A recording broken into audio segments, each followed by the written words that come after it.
Oke, kita lanjutkan ke aturan gambar yang keempat. Jadi sekalian nanti saya buat di sini untuk yang aturan penguraian. Di penguraian atau komponen biasanya sebutannya. Nih yang keempat. Jadi kurang lebih dia mirip dengan yang tadi. Apa namanya, jajar genjang. Jajar genjang kan harus satu pangkal kan. Jadi kalau untuk di penguraian atau komponen ini juga harus satu pangkal. Dan dia ada sumbunya nanti. Sumbunya biasanya sumbu X dan Y. Ini untuk yang dua aja, bisa juga sampai ke Z, jadi ada 3 gitu kan penggambarannya. Nah, kita pakai contoh yang sebelumnya. Tadi kan ada si A gini kan, kemudian nanti ada si B itu udah ke arah sana B, terus ada si C tadi ke bawah ya, ini yang di video sebelumnya ya. Nah, yang diuraikan adalah yang tidak sesumbu. Jadi ini kita sebut simbol atau sumbu X, ini sumbu Y. X yang horizontal, Y yang vertikal gitu kan. Nah, yang enggak disumbunya itu yang kita buat penguraiannya. Nih, si A ini kita tarik garis ke bawah supaya ini tegak lurus. Kita kasih tanda panah. Nah, inilah kita sebut A pada sumbu X. Kita simbolkan dengan AX. Kemudian yang ini juga kita tarik garis sampai dia tegak lurus juga ke sumbu Y. Ini kita sebut AY. Tuh, jadi ini B ini udah langsung BX. Jadi dia BY-nya 0. C ini juga CY, CX-nya 0. Karena dia udah langsung di sumbu Y. Tuh, kalau ke arah bawah nanti minus, biasanya ke arah kanan plus. Terus gimana? Untuk perhitungannya nanti, ini langsung aja ke perhitungannya kali ya. Enak. Tapi nggak usah deh, nanti aja nggak apa-apa. Untuk AX nya dan AY itu nanti ada sudutnya, tergantung dia sudutnya di sebelah sini atau sebelah sini. Misal saya buat sudutnya di sebelah sini aja gitu, berarti nanti AX nya ini A dikali cos theta ya. Kalau ngapit sudut antara A dengan AX nya kan ngapit sudut nih, berarti dia pakai cos ya, harusnya A jadi AX itu kan ngelewatin sudut gitu, jadi cos. Ini pakai aturan sinus kosinus di segitiga sebenarnya. Y-nya berarti A kali sin.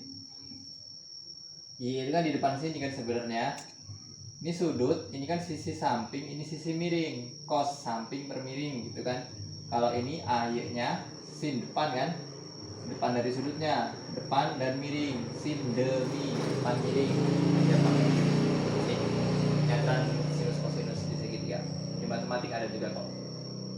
Oke, kayak gitu. Untuk perhitungannya nanti, untuk nyari resultannya itu langsung di perhitungan aja. Nah, nanti ini dicari dulu sigma X nya sebenarnya, tapi nggak perlu, langsung aja ya. Sigma X nya nanti semua di sumbu X, semua sumbu X. Kalau ke kanan plus, ke kiri min gitu. Sigma sumbu Y ini semua sumbu Y juga. Ke atasnya plus, yang ke bawah min. Jadi setelah dapat sigma sumbu X berapa, sigma sumbu Y berapa, baru nanti dicari resultannya. Akar dari sigma X ini dikuadratin ditambah sigma Y nya dikuadratin. Nah, kayak gitu. Kurang lebih begitu ya. Itu untuk perhitungannya nanti. Sekaligus apa-apa sekalian.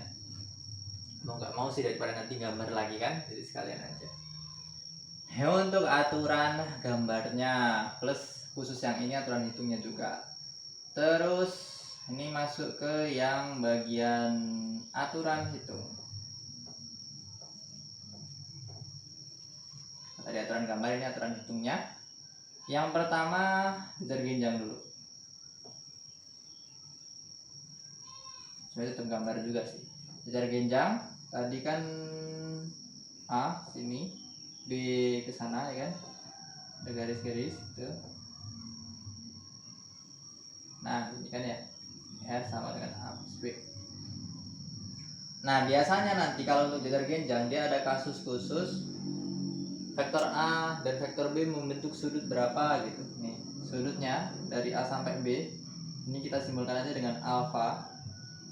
Kemudian antara resultan dengan si A ini kita simbolkan dengan beta. Maka sisanya ini adalah alfa dikurang beta. Nah ini mirip dengan aturan di segitiga karena memang dasar ini kan segitiga. Kalau ini dipindah ke sini, nih dipindah ke sini kan nggak berubah nilai, dia tetap dia jadi segitiga gitu kan.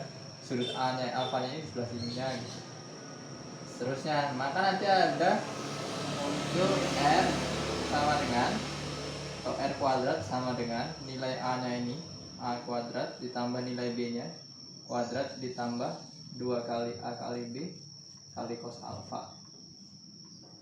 Tuh, kalau pengurangan berarti nanti ya pakai minus 2AB cos alfa. Ini aturan kosinus di segitiga. Prinsipnya gitu. Silakan diotak-atik. Terus ada hubungan satu lagi untuk R dibagi sinus alfa sama dengan si A ini dibagi sinus alfa dikurang B, alfa dikurang beta maksudnya, sama dengan juga B dibagi sinus beta. Ini aturan sinus, ini aturan kosinus, jadi bisa dua yang dipakai, tergantung sih nanti tergantung soalnya dia lebih milih yang mana. Nah ini sebenarnya input juga langsung di segitiga ya, jajar genjang dan segitiga.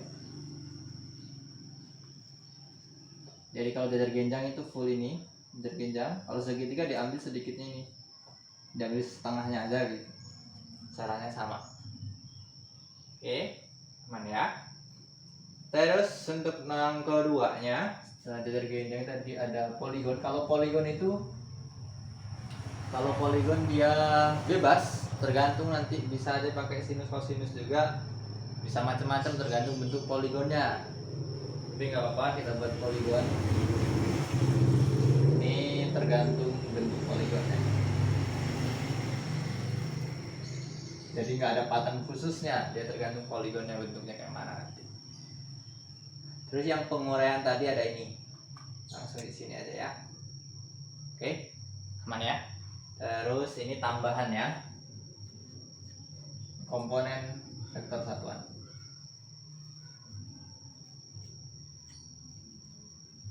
Nah, komponen vektor satuan ini yang saya sebut sebelumnya ada di apa sih yang posisi ya, posisi.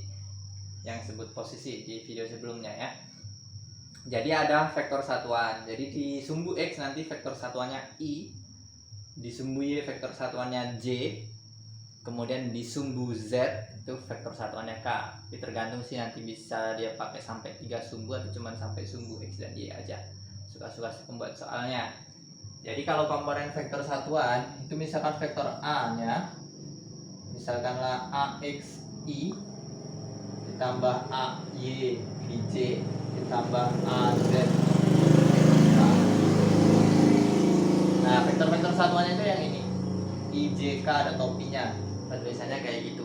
Tapi biasanya kalau dalam perhitungan nanti kadang-kadang diabaikan juga penulisannya. Tapi usahakan nanti penulisannya sesuai dengan aturan ya. BJ BZK. Kalau diperiksa tulisan hitungannya, ya, kalau nggak periksa nggak masalah kalau nggak ditulis seperti A B AX AY AZ BX BY BZ. Oke, man. Misalkan R-nya A plus B, langsung aja nih tambahin. Berarti jadi AX sama BX-nya ditambahin, AX plus BX jadi I, terus AY plus BY jadi J, dan seterusnya gitu aja ya. Takutnya nggak muat sebelah sana. Kurang lebih kayak gitu. Yang I sama I tambahin biasa, J sama J tambahin biasa, K sama K tambahin biasa. Kemudian ada yang disebut dengan besar. Tadi sebelum saya tulisin di sini besarnya, ini udah besarnya kalau ini ya. Biasanya besarnya itu langsung disebutkan dengan tanda kurung si U, mutlak.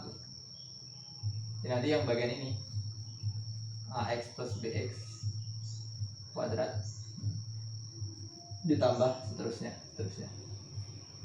AY plus BY kuadrat dan seterusnya. Kalau ini dicari mutlaknya yang AX kuadrat ditambah AY kuadrat tambah AZ kuadrat sama dengan A kuadrat. Kalau B juga sama kayak gitu. Oke, ini untuk aturan yang jumlah dan kurangnya. Clear ya, teman. Nanti lanjut ke bagian selanjutnya itu tentang perkalian vektornya. Jadi aturan kali nanti ada di yang pakai komponen ini. Muat nggak kira-kira ya? Kayaknya sih nggak muat. Jadi di video selanjutnya aja lah ya.